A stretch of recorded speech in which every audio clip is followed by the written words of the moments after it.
नमस्कार दोस्तों, स्वागत है आपका मेरे YouTube चैनल धार्मिक बातें और विचार में। दोस्तों, नवरात्रि का आरंभ हो चुका है और भक्तजन पूरे श्रद्धा भाव से मां भगवती की उपासना कर रहे हैं। मगर शास्त्रों में यह बताया गया है कि आपके व्रत को पूर्ण तभी माना जाता है जब आप नवरात्रि में कन्याओं को भोजन कराएं।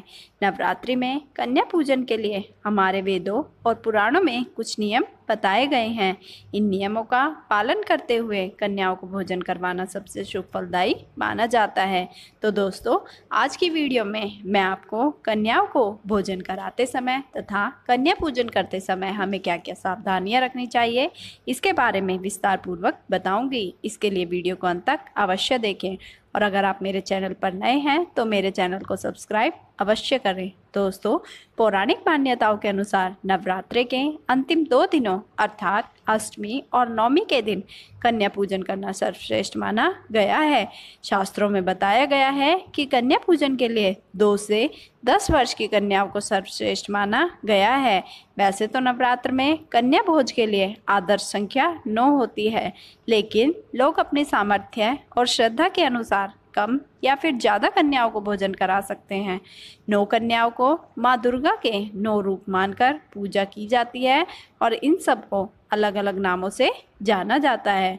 पौराणिक मान्यताओं के अनुसार 2 साल की कन्या को कन्या कुमारी, 3 साल की कन्या को त्रिमूर्ति, 4 साल की कन्या को कल्याणी, 5 साल की कन्या को रोहिणी और 6 साल की कन्या को कालिका, 7 साल की कन्या को चंडिका, 8 साल की कन्या को शांभवी और 9 साल की कन्या को माँ दुर्गा का रूप माना जाता है। दोस्तों, वहीं 10 साल की कन्या को सुभद्रा कहा गया है।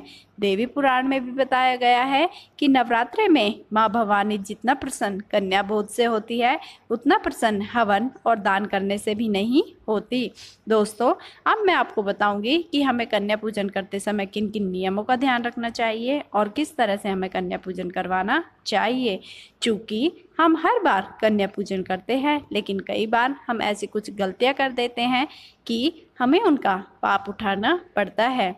दोस्तों, कन्या पूजन करते समय हमें कौन से नियमों का पालन करना चाहिए? इसमें पहला है कि कन्या पूजन से 1 दिन पहले ही कन्याओं को अपने घर आमंत्रित कर देना चाहिए। शास्त्रों के अनुसार 2 वर्ष से लेकर 10 वर्ष तक की कन्या को कंजक पूजा के लिए आमंत्रित करें। सर्वप्रथम शुद्ध जल से सभी कन्याओं और बालिका के पैर धोएं। इसके बाद सभी कन्याओं व बालकों को आसन पर विराजने का आग्रह करें। इसके बाद माँ दुर्गा के समक्ष दीप जलाएं और उनका तिलक करें। इसी के साथ साथ सभी बालकों और सभी कन्याओं का भी तिलक करें। अपने साथ कंजक जिमाने के लिए जो भी आप भोजन, खीर, पूरी या हलवा चना आपने बनाया है, उसमें से थोड़ा भोजन माता रानी को अर्पित करें तथा उनसे प्रार्थना करें कि हे माता रानी, मैंने जो आपका प्रसाद बनाया है वह पूर्ण हो जाए। इसके बाद बालक व सभी कन्याओं को भोजन परोसे और प्रेम पूर्वक उन्हें भोजन करवाएं।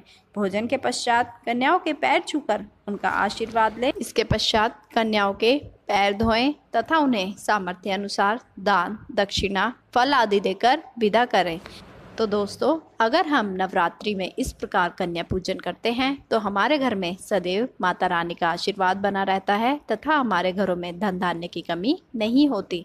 आशा करती हूँ आपको मेरी वीडियो पसंद आई होगी। इसे लाइक करें, शेयर करें, मेरे चैनल को सब्सक्राइब करें और हाँ, न्यू नोटिफिकेशन के लिए बेल आइकन को दबाना ना भूलें। Thanks for watching.